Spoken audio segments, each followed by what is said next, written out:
नमस्कार दोस्तों, आप सभी का बी पॉजिटिव की कहानी में स्वागत है। हम लोग कहानी लेकर आए हैं आखिरी प्रयास। तो देखते हैं इस कहानी से हमें क्या सीख मिलती है। एक बार की बात है कि एक राज्य में एक प्रतापी राजा राज करते थे।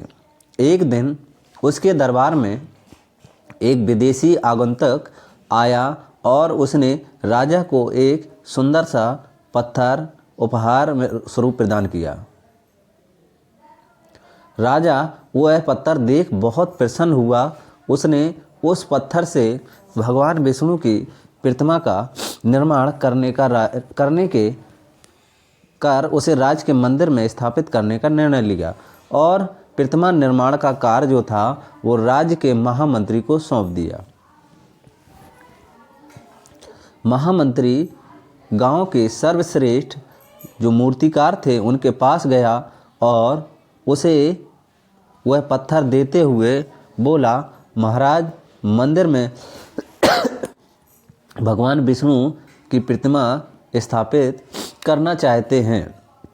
7 दिन के अंदर इस पत्थर से भगवान विष्णु की प्रतिमा तैयार कर राजमहल पहुंचा देना। इसके लिए तुम्हें 50 स्वर्ण मुद्राएं दी जाएंगी। 50 स्वर्ण मुद्राएं दी जाएंगी, महामंत्री ने मूर्तिकार से कहा। 50 स्वर्ण मुद्राओं की बात सुनकर मूर्तिकार खुश हो गया और महामंत्री के जाने के उपरांत प्रतिमा का निर्माण कार्य प्रारंभ करने के उद्देश्य से अपने औजार निकाल लिए और अपने औजारों में से उसने एक हथौड़ा लिया और पत्थर तोड़ने के लिए उस पर हथौड़े से वार करने लगा, किंतु पत्थर जस का तस रहा। मूर्तिकार ने हथौड़े के कई बार पत्थर पर किए, किंतु पत्थर नहीं टूटा। 50 बार प्रयास करने के उपरांत मूर्तिकार ने अंतिम बार प्रयास करने के उद्देश्य से हथौड़ा उठाया, किंतु यह सोचकर हथौड़े पर प्रहार करने के पूर्व ही उसने हाथ खींच लिए कि जब 50 बार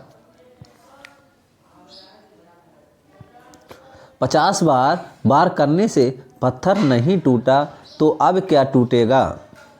वह पत्थर लेकर वापस महामंत्री के पास गया और उसे यह कहकर वापस कर आया कि इस पत्थर को तोड़ना नामुमकिन है, इसलिए इससे भगवान विष्णु की प्रतिमा नहीं बन सकती।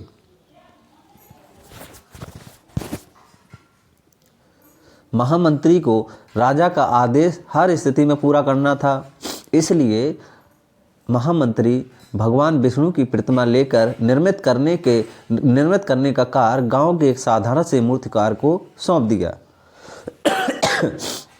और पत्थर लेकर मूर्तिकार ने महामंत्री के सामने ही उस पर हथौड़े से प्रहार किया और वह पत्थर एक बार में ही टूट गया।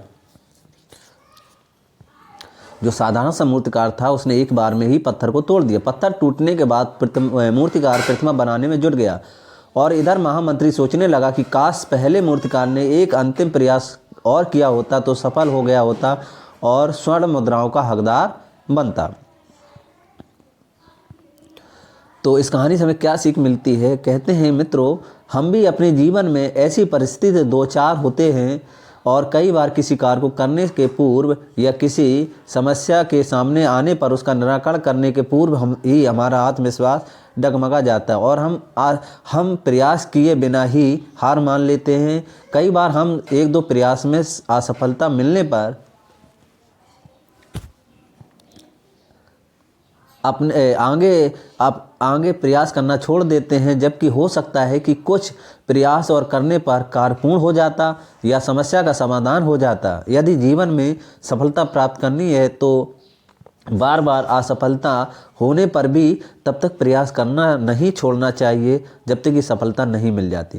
क्या पता जिस प्रयास को करने के पूर्व हम हाथ खींच लेते हैं वही अंतिम प्रयास हो और उसमें हमें कामयाबी प्राप्त हो जाए। तो इस कहानी से हमें क्या सीख मिलती है कमेंट करके जरूर बताएं और वीडियो अच्छा लगा हो तो प्लीज़ चैनल को सब्सक्राइब